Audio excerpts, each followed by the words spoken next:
दर्शकबिन नमस्कार। कार्यक्रम समृद्धिका पाइलामा तपाईहरूलाई हार्दिक स्वागत छ। म दुर्गा भट्ट।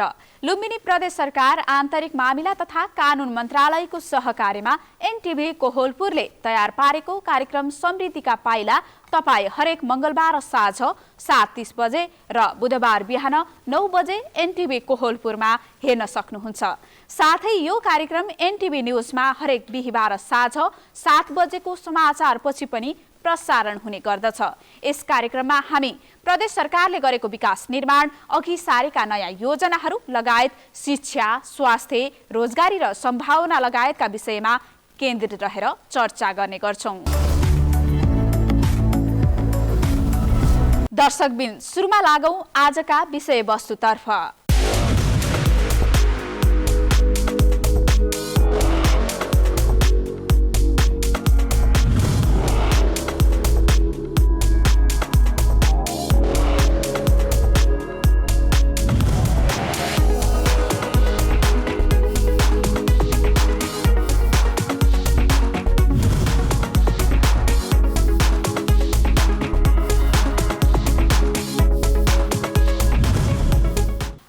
स्थापना दिवसको अवसरमा लुम्बिनी प्रदेश सरकारले स्थायी राजधानी दाङको देउखुरीमा मूल समारोहको आयोजना गरेको छ। 12 जिल्लाकै विशिष्ट व्यक्तिहरू सहभागी भएको समारोहमा प्रदेशको संस्कृति झल्किने झाँकीहरू पनि प्रस्तुत गरिए। समारोहलाई सम्बोधन गर्दै मुख्यमन्त्री शंकर पोखरेलले प्रदेश स्थापना भएको 3 वर्षमा सबैले देख्न सकिने र महसुस गर्न सक्ने गरी प्रदेश सरकार स्थापित भएको बताउनुभयो। स्थापना दिवसकै अवसर पारेर राजधानी व्यवस्थापन कार्यालयको समेत उद्घाटन भएको छ। हाम्रा दाङ संवाददाता सन्तोष सुवेदी पनि मूल समारोहमा सहभागी भएका छन्। लुम्बिनी प्रदेश स्थापना भएको 3 वर्ष पूरा भएको अवसरमा प्रदेशको स्थायी राजधानी राप्ती उपत्यकाको लालमटियामा विशेष कार्यक्रम सम्पन्न भएको छ। प्रदेश स्थापना दिवस मूल समारोह समितिले आयोजना गरेको कार्यक्रमलाई सम्बोधन गर्दै लुम्बिनी प्रदेशका मुख्यमन्त्री शंकर पोखरेलले प्रदेश राजधानी निर्माणका काम सुरु भइसकेको बताउनुभयो। मुख्यमन्त्री पोखरेलले प्रदेशको राजधानी शहर व्यवस्थित र बस्न लायक बनाइने भन्दै त्यसका लागि आफ्ना सुझाव दिन प्रदेशवासीहरूलाई आग्रह गर्नुभयो। ती सुझावहरू राजधानीको गुरु योजनामा समेटिने उहाँले बताउनुभयो। देशको राजधानीलाई नमुना राजधानीका रूपमा, योजनाबद्ध राजधानीका रूपमा र नेपालकै एउटा आधुनिक राजधानीका रूपमा यसको विकास गर्न चाहन्छु। चाहे त्यो सरकारको जमिन होस् वा निजी क्षेत्रको जमिन होस्, सबै जमिनलाई हामीले हाम्रो आयोजनाका माध्यमबाट, ल्यान्ड पुलिङका माध्यमबाट व्यवस्थित सहरीकरण गर्न चाहन्छु, जसमा हाम्रा प्रशासनिक कार्यालयहरू व्यवस्थित हुनेछन्, शहरी क्षेत्र व्यवस्थित हुनेछ, आवास क्षेत्रहरू व्यवस्थित हुनेछन्, कृषि क्षेत्र व्यवस्थित हुनेछ। त्यति मात्रै होइन, हाम्रो पर्यावरणको संरक्षण गर्ने कुराहरूमा पनि राजधानी एउटा नमुना हुनेछ। त्यस हिसाबले हामी गुरु योजनाका माध्यमबाट अगाडि बढ्न चाहन्छौँ। हामीले पूर्वाधार विकास प्राधिकरणको कार्यालय देउखुरी उपत्यकामा बिजौरी गाउँमा स्थापना गरेका छौँ। तपाईँहरू सबै पूर्वाधार विकास प्राधिकरणको कार्यालयमा गइकन यो हाम्रो राजधानी कस्तो बनाउने भन्ने सन्दर्भका तपाईँहरूका मनमा लागेका जति पनि रचनात्मक सुझावहरू छन् तपाईँहरूले प्रदान गर्नुहुनेछ भन्ने कुरा म तपाईँहरूसँग राख्न चाहन्छु। त्यसै गरी हाम्रा विद्यालयहरूमा भाइ बहिनीहरू जसले नयाँ ज्ञान आर्जन गरिराख्नु भएको छ, उहाँहरूका बिचमा पनि हामी छलफल गर्छौँ। हाम्रो राजधानी कस्तो हुनुपर्छ भन्ने विषयमा हाम्रा साना नानीहरूलाई पनि छलफल बहसमा सहभागी बनाएर चाहिँ आफ्नो भविष्यको राजधानीको सामिकता प्रदान गर्नका लागि शिक्षकहरूले भूमिका खेल्नुहुनेछ। प्रदेश प्रमुख धर्मनाथ यादवको प्रमुख आतिथ्यमा भएको कार्यक्रममा मुख्यमन्त्री पोखरेलले प्रदेश सरकार प्रादेशिक विश्वविद्यालय स्थापनाको दिशामा अगाडि बढेको भन्दै बाँकेको खजुरामा प्रादेशिक विश्वविद्यालय स्थापना गरिने बताउनुभयो। प्राथमिक शिक्षाको विकासका सन्दर्भमा विज्ञान शिक्षातर्फ जोड दिने नीति अवलम्बन गरेका छौँ। त्यसका आधारमा विभिन्न सामुदायिक विद्यालयहरूलाई सहयोग गर्ने नीतिलाई निरन्तरता दिएको कुरा पनि म तपाईँहरूका बिचमा राख्न चाहन्छु। यो वर्ष हामी बाँकेको खजुरामा प्रादेशिक विश्वविद्यालय स्थापना गर्ने योजनाका साथ ऐन तर्जुमा गर्ने प्रक्रियामा अगाडि बढेका छौँ र प्रदेश सभाबाट ऐन पारित हुने बित्तिकै हामी प्रदेश विश्वविद्यालय स्थापना गर्नेछौँ भन्ने कुरा पनि म तपाईँहरूका बिचमा राख्न चाहन्छु। 7 प्रदेशमध्ये लुम्बिनी प्रदेश धेरै क्षेत्रमा अगाडि रहेको भन्दै मुख्यमन्त्री शङ्कर पोखरेलले स्थानीय सरकारसँग साझेदार गर्ने लुम्बिनी प्रदेश पहिलो प्रदेश सरकार भएको बताउनुभयो। उहाँले प्रदेश सरकार अन्तर्राष्ट्रिय सम्बन्ध बढाउने दिशामा पनि अगाडि बढिरहेको जानकारी दिनुभयो।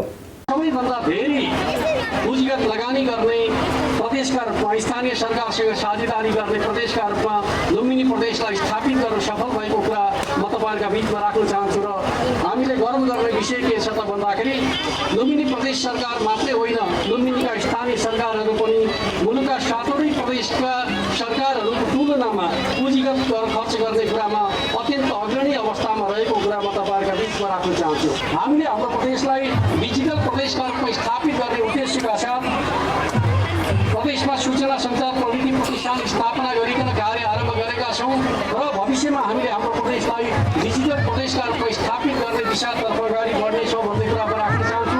हामीले हाम्रो प्रदेशको राजधानीलाई पनि डिजिटल राजधानीका रूपमा विकसित गर्ने योजनाका साथ पूर्वाधार विकास प्राधिकरणसँग सूचना प्रविधि प्रतिष्ठानले सहकारी गर्नेछ र त्यसका माध्यमबाट हामीले स्वाभाविक रूपमा आफ्ना कामहरूलाई व्यवस्थित गर्नेछौँ भन्ने कुरा पनि म तपाईँहरूको बिचमा राख्न चाहन्छु। कार्यक्रममा आन्तरिक मामिला तथा कानुन मन्त्री कुलप्रसाद केसीले संहिता कार्यान्वयनको पहिलो अध्याय प्रदेशको राजधानी र नामको टुङ्गो लगाएर सुरु भएको बताउनुभयो।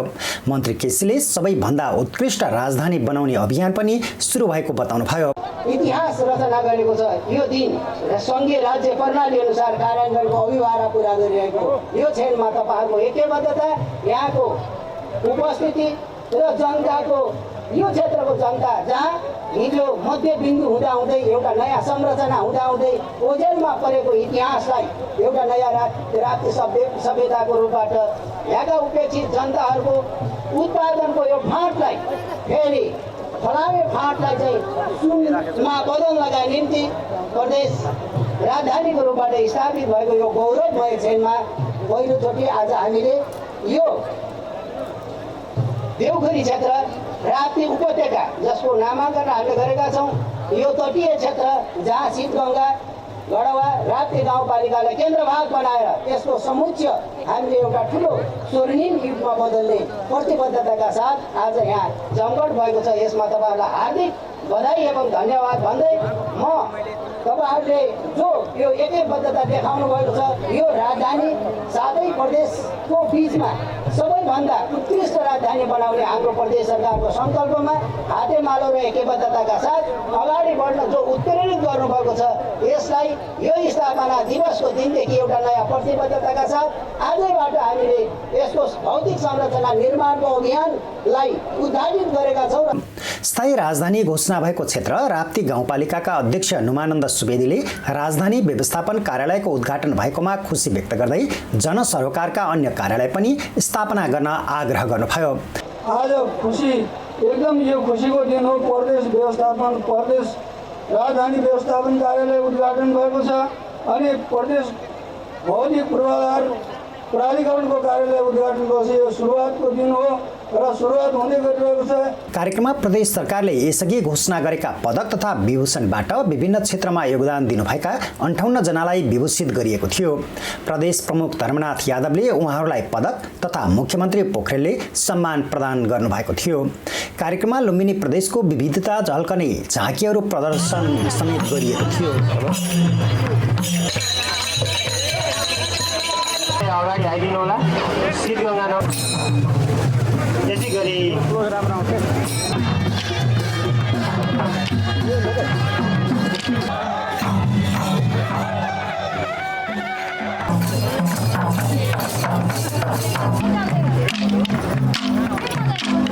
यसअघि सोमबार नै कार्यक्रम भएको परिसरभित्र मुख्यमन्त्री शङ्कर पोखरेलले राजधानी व्यवस्थापन कार्यालयको उद्घाटन गर्नुभएको थियो। समृद्ध प्रदेश खुशी जनताको नारा अघि सार्दै निरन्तर अघि बढेको लुम्बिनी प्रदेशको स्थायी राजधानीलाई डिजिटल प्रविधियुक्त योजनाबद्ध आधुनिक र व्यवस्थित शहरीकरणको नमुना बनाउन प्रदेश सरकार लागि परेको छ।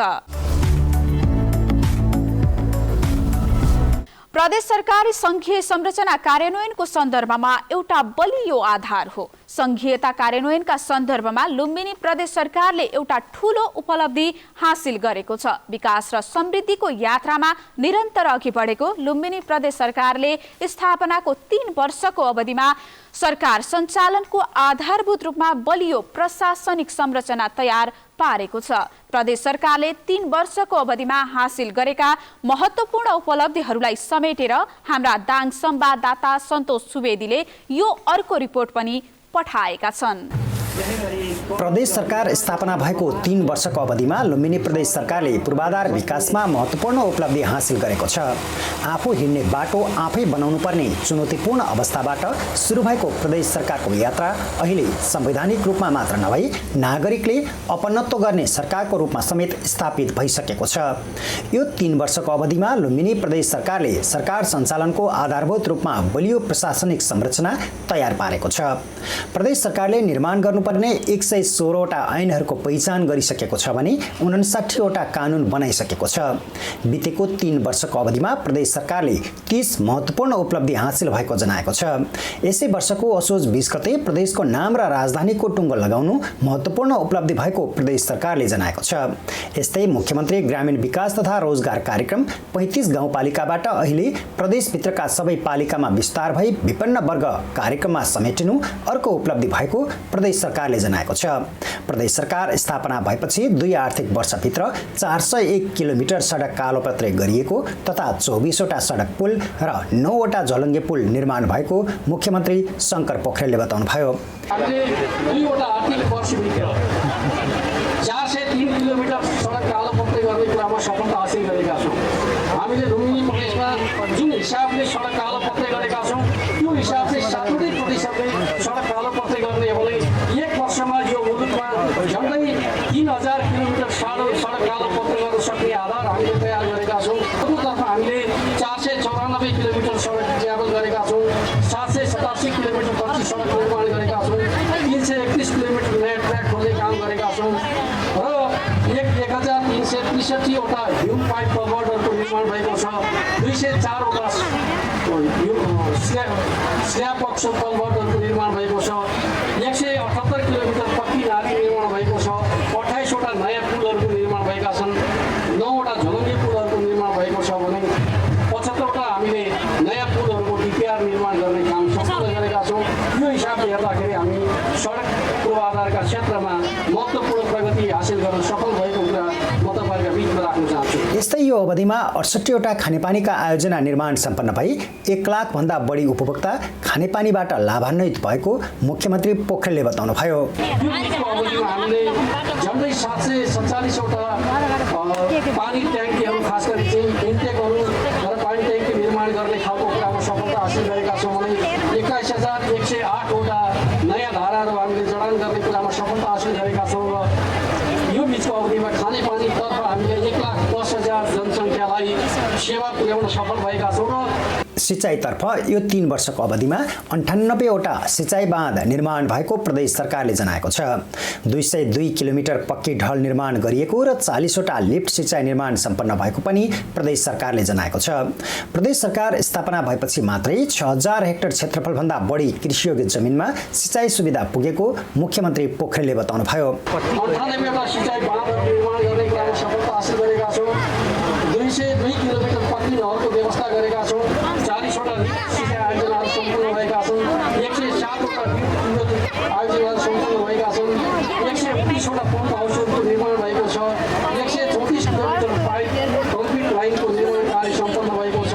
6129 हेक्टर क्षेत्रफलमा हामीले नयाँ सिँचाइ सुविधा विस्तार गरेको कुरा म तपाईँहरूका बिचमा राख्न चाहन्छु। यस्तै आवास र शहरी विकासतर्फ पनि प्रदेश सरकारले महत्त्वपूर्ण उपलब्धि हासिल गरेको छ। एक गाउँ एक पोखरी निर्माणको अभियान अन्तर्गत 92,000 घनमिटर पानी पोखरी निर्माण सम्पन्न भएको छ। सुरक्षित आवासतर्फ 3,343 वटा घर निर्माण सम्पन्न भई प्रदेशभित्रका गरिब परिवारलाई हस्तान्तरण गरिसकिएको मुख्यमन्त्री पोखरेलले बताउनुभयो। यो बिचको अवधिमा एक गाउँ एक पोखरी निर्माणको प्रक्रियालाई अत्यन्त तीव्रता दिएका छौँ। झन्डै 92,220 घनमिटर पानी सञ्चित गर्ने क्षमताको विकास हामीले यो बिचको अवधिमा गर्ने काम सम्पन्न गरेका छौँ भने हामीले यो बिचको अवधिमा 3,339 वटा घरहरू निर्माण गरिकन हस्तान्तरण गर्ने काम गरेका छौँ। लुम्बिनी प्रदेशले गरिबका पक्षमा गरेको यो अत्यन्त महत्त्वपूर्ण उपलब्धि हो भन्ने कुरा पनि म तपाईँहरूका बिचमा राख्न चाहन्छु। यो 3 वर्षको अवधिमा सरकारले उज्यालो प्रदेश अभियानका लागि प्रदेश ऊर्जा कार्यालय स्थापना गरी काम अगाडि बढाएको छ भने कृषि तथा सहकारी क्षेत्रको विकासलाई प्राथमिकतामा राखेको छ। कृषिमा प्रदेशलाई आत्मनिर्भर बनाउन स्मार्ट कृषि गाउँका सञ्चालन, डिजिटल प्रदेशको सुरुवात, योजनाबद्ध र व्यवस्थित विकासको सुरुवात, प्रदेश लोकसेवा आयोगको गठन, परियोजना बैंकको सुरुवात, प्रदेश रोजगार पोर्टलको सुरुवात लगायतका 30 काम लुम्बिनी प्रदेश सरकारले 3 वर्षमा गरेका महत्त्वपूर्ण उपलब्धि भएको प्रदेश सरकारले जनाएको छ। प्रदेश स्थापना भएको 3 वर्षको अवधिमा लुम्बिनी प्रदेश सरकारले पूर्वाधार विकासमा महत्त्वपूर्ण उपलब्धि हासिल गरेको छ। आफू हिँड्ने बाटो आफै बनाउनु पर्ने चुनौतीबाट सुरु भएको प्रदेशको यात्रा अहिले संवैधानिक रूपमा मात्र नभई नागरिकले अपनत्व गर्ने सरकारको रूपमा समेत स्थापित भइसकेको छ। लुम्बिनी प्रदेश स्थापना दिवसको अवसरमा सामाजिक विकास मन्त्रालयले साहित्यिक कार्यक्रम आयोजना गरेको छ। समृद्ध प्रदेश खुशी जनता शीर्षकमा भएको खुल्ला कविता प्रतियोगितामा बर्दियाकी निरञ्जना चन्द प्रथम हुनु भएको छ। प्रतियोगितामा प्रदेशभरिबाट 48 जनाको सहभागिता रहेको थियो। प्रदेशका धार्मिक स्थल, नदी नाला, हिमाल तथा पर्यटकीय स्थलको कविता मार्फत व्याख्या गरिएको थियो। हाम्रा रूपन्देही संवाददाता केशव भण्डारीले पठाएको यो रिपोर्ट हेरौं। लुम्बिनी प्रदेश स्थापना दिवसका अवसरमा सामाजिक विकास मन्त्रालयले साहित्यिक कार्यक्रम आयोजना गरेको छ। समृद्ध प्रदेश खुशी जनता शीर्षकमा भएको खुला कविता प्रतियोगितामा बर्दियाकी निरञ्जना चन्द प्रथम हुनुभएको छ। त्यसैगरी गुल्मीका मित्रमणि गौतम द्वितीय र बर्दियाका त्रिलोचन सुवेदी तृतीय हुनुभएको छ। लुम्बिनी प्रदेशको समृद्धि, सांस्कृतिक, आर्थिक, प्राकृतिक लगायत विविध पक्ष समेटिएका रचनाहरू उत्कृष्ट भएका थिए। बगेकी चिटिक्क के राप्तीलाई पछाउँदै विशाल छातीदार उपत्यकामा लगाई घुँघरा र लेहेङ्गा बोकी ढकियामा धैर्यताको पहाड लगाई स्वर्गधारीको चन्दन निधारमा हो सखिया नाचौली हो सखिया नाचौली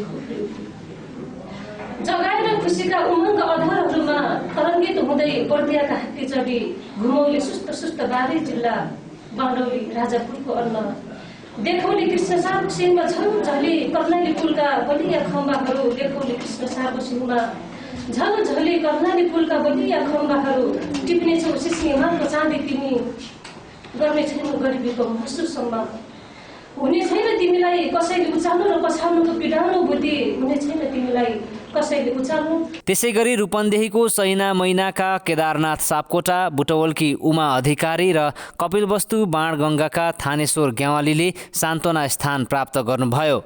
प्रतियोगितामा प्रथम, द्वितीय, तृतीय र सान्त्वना स्थान प्राप्त गर्नेलाई क्रमशः 10, 7, 5 र 3,000 रुपैयाँका दरले नगद र प्रमाणपत्र पुरस्कार प्राप्त गरे। कविता मार्फत स्रष्टाहरूले लुम्बिनी प्रदेश सबै किसिमले समृद्ध रहेको बताउँदै सही तरिकाले विकास गर्न सके समृद्ध प्रदेशका जनता खुसी हुने तथा कृषि, पर्यटन, उद्योगबाट प्रदेश समृद्ध हुने बताएका थिए। प्रदेशका धार्मिक स्थल, नदी नाला, हिमाल तथा पर्यटकीय स्थलको पनि कविता मार्फत व्याख्या गरिएको थियो।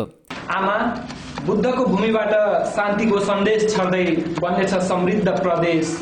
बाणगङ्गा र राप्तीको पानीले तराईका हरिया फाँटमा झुल्नेछन् पहेँले बाला। अब सुक्ने छैन रामे दाईको जवानी मरुभूमिमा, रुनु पर्ने छैन फेरि अर्की पल्ला गरे भाउजूलाई चार पाटे रातो बाकसे। कार्यक्रममा बोल्दै सामाजिक विकास मन्त्री सुदर्शन बरालले साहित्यिक विकास र स्रष्टाहरूको सम्मान आवश्यक रहेको बताउँदै प्रदेश सरकारले साहित्यलाई महत्त्वपूर्ण विधाको रूपमा लिएको उल्लेख गर्नुभयो। बहिनीदेखि लिएर वरिष्ठ साहित्यकारहरू समेत सहभागिता एउटै प्लेटफर्ममा भएको छ। यो हाम्रो लागि निकै खुसीको कुरा हो। यसले प्रदेशको साहित्यको यात्रा चाहिँ एउटा सुखद छ।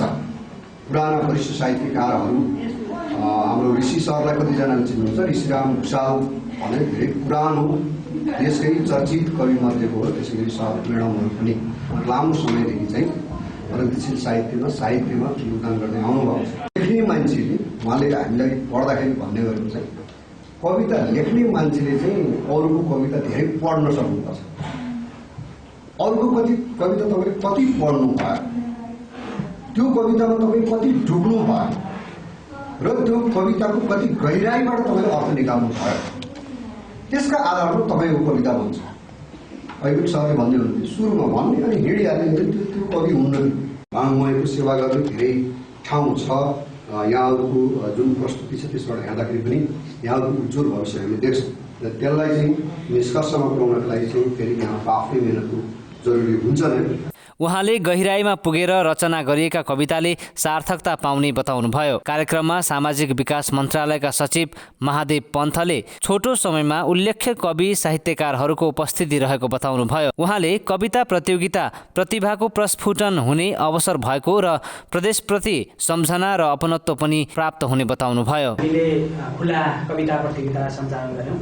यो प्रदेश दिवस मूल समारोह समितिको निर्णयअनुसार सामाजिक विकास मन्त्रालयले कविता प्रतियोगिता सञ्चालन गर्ने जिम्मा परेको थियो। त्यसैले हामीले छोटो समयमा यो कविता प्रतियोगिता आयोजना गऱ्यौँ। यहाँबाट पनि हामीले थोरै 5-6 दिन मात्रैको समय दिएका थियौँ। हामीलाई नै समय प्राप्त छोटो थियो। त्यसैले यहाँले यो समयको बिच पनि जुन रचनाहरू हामी कहाँ उपलब्ध गराउनुभयो सबै 46 प्रतियोगीहरूलाई म बधाई र धन्यवाद दिन चाहन्छु। र यो प्रतियोगितामा धेरै व्यक्तिहरूले कविहरूले भाग लिनुभयो। म सबैलाई धन्यवाद दिन चाहन्छु र आगामी दिनहरूमा पनि यहाँहरूको यो काव्ययात्रा प्रगतिको सबैको शुभकामना समेत दिन चाहन्छु। कार्यक्रममा निर्णायक मण्डलका संयोजक ऋषिराम भुसालले कविहरू धैर्य र गहन अध्ययनशील हुनुपर्ने बताउनुभयो। कार्यक्रममा ऋषिराम भुसाल, नारद गौतम, बिनु पछाइले निर्णायकको भूमिका निर्वाह गर्नुभएको थियो। कवितामा त्यो विषयवस्तुलाई भावनात्मक गतिको बनाउन सकेका छ। केही रचनाहरू हामीले यहाँ पढेर हुन्छ, एउटै कुरा अकविता पनि हुन्छ। खुला कविता प्रतियोगितामा प्रदेशभरिबाट 48 जनाले सहभागिता रहेकोमा मूल्याङ्कन समितिको मूल्याङ्कनबाट 15 जनाको कविता छोटो सूचीमा परेको संयोजक मन्त्रालयका उपसचिव थानेश्वर ग्यावालीले बताउनुभयो। कार्यक्रम शाखा अधिकृत हरिलाल आचार्यले सञ्चालन गर्नुभएको थियो। कविता मार्फत स्रष्टाहरूले लुम्बिनी प्रदेश सबै किसिमले समृद्ध रहेको बताउँदै सही तरिकाले विकास गर्न सके समृद्ध प्रदेशका जनता खुसी हुने तथा कृषि, पर्यटन, उद्योगबाट प्रदेश समृद्ध हुने बताएका थिए। लुम्बिनी प्रदेशको विकास र समृद्धिमा थप टेवा पुर्याउनलाई लगानी विस्तार गर्ने उद्देश्यले आगामी चैत 19 र 20 गते लगानी सम्मेलन हुने भएको छ। लुम्बिनी प्रदेश मन्त्री परिषद बैठकले बाह्य लगानी भित्राउँदै पूर्वाधार विकास र औद्योगिक समृद्धिमा अघि बढ्ने लक्ष्य सहित लगानी सम्मेलन गर्न लागेको हो। हाम्रा रूपन्देही संवाददाता केशव भण्डारीले पठाएको यो अर्को रिपोर्ट अबको प्रस्तुतिमा। लुम्बिनी प्रदेशको विकास र समृद्धिमा थप टेवा पुर्याउन लगानी विस्तार गर्ने उद्देश्यले आगामी चैत 19 र 20 गते लगानी सम्मेलन हुने भएको छ। लुम्बिनी प्रदेश मन्त्री परिषद बैठकले बाह्य लगानी भित्र्याउँदै पूर्वाधार विकास र औद्योगिक समृद्धिमा अघि बढ्ने लक्ष्यसहित लगानी सम्मेलन गर्न लागेको हो। लुम्बिनी प्रदेश सरकारले गत वर्ष नै लगानी सम्मेलन गर्ने, त्यसबाट प्रदेशमा थप विकास र रोजगारी बढाउँदै समृद्धिको यात्रामा अघि बढ्ने घोषणा गरेको थियो। तर कोभिड-19 को कारण योजना प्रभावित भएको थियो। अहिले त्यही लक्ष्य पूरा गर्ने उद्देश्यले पूर्व निर्धारित लगानी सम्मेलन आगामी चैत 19 र 20 गते गर्न लागि हो। मन्त्री परिषदको बैठकका निर्णयहरू सार्वजनिक गर्दै प्रदेश सरकारका प्रवक्ता एवं भौतिक पूर्वाधार विकास मन्त्री बैजनाथ चौधरीले पूर्व निर्णय बमोजिम हुन लागेको सम्मेलनको मिति बैठकबाट तोकिएको बताउनुभयो। सम्मेलनका लागि आवश्यक समन्वय गर्न उद्योग, पर्यटन, वन तथा वातावरण मन्त्री लीला गिरीलाई संयोजक तोकिएको छ। 2077 चैत्र 19 र 20 गते अब यो मिति नै तोकेर हामीले अवधारणा पत्र अब बनाउन गइरहेको सहजीकरण समितिको रूपमा चाहिँ संयोजक उद्योग, पर्यटन, वन, वातावरण मन्त्रालयका मन्त्री संयोजक रहने, प्रमुख सचिव सदस्य रहने, प्रदेश सरकारका सबै मन्त्रालयका सचिवहरू सदस्य रहने, प्रदेश योजना आयोगका सदस्य रहने र आर्थिक मामला तथा योजना मन्त्रालयका सचिव चाहिँ सदस्य सचिव रहने गरी अब यसरी एउटा सहजीकरण समिति बनेको छ। त्यसै गरी मन्त्री परिषदको बैठकले स्थायी राजधानी व्यवस्थापन, कार्यालयको संगठन, संरचना र दरबन्दी स्वीकृत गरेको छ। बैठकले प्रदेश प्रशिक्षण प्रतिष्ठान नियमावली 2077 पनि स्वीकृत गरेको छ। त्यस्तै बैठकले प्रदेश अनुसन्धान ब्युरो स्थापना र संरचना सम्बन्धी कानुनी व्यवस्था गर्न बन्ने विधेयकको अवधारणा पत्रमा सैद्धान्तिक स्वीकृति समेत प्रदान गरेको प्रवक्ता चौधरीले जानकारी दिनुभयो। बैठकले कोरोनाको महामारी फेरि पनि आउन सक्ने भन्दै सञ्चालनमा रहेको कोरोना अस्पतालहरूको म्याद चैत मसान्तसम्म लम्ब्याएको छ। स्वीकृत गर्ने सम्बन्धमा एउटा मापदण्ड संशोधन हामीले गरेका छौँ र यसलाई म्याद पनि हामीले बढाएका छौँ। फेरि 3 महिना अहिलेसम्म पुससम्म मात्रै यसको म्याद थियो र अहिले चाहिँ यो आइसोलेसन 4वटै आइसोलेसन केन्द्र, आइसोलेसन सेन्टर जस्तै अब लुम्बिनीमा भन्छु, यहाँ अब राप्तीको र उता फेरिको यो सबैलाई फेरि म्याद थपिदिने भन्ने कुरो हो र अहिले चाहिँ चैत मसान्तसम्म अब म्याद थप्ने गरी 3 महिनाको म्याद थप्ने गरी एउटा निर्णय भएको छ।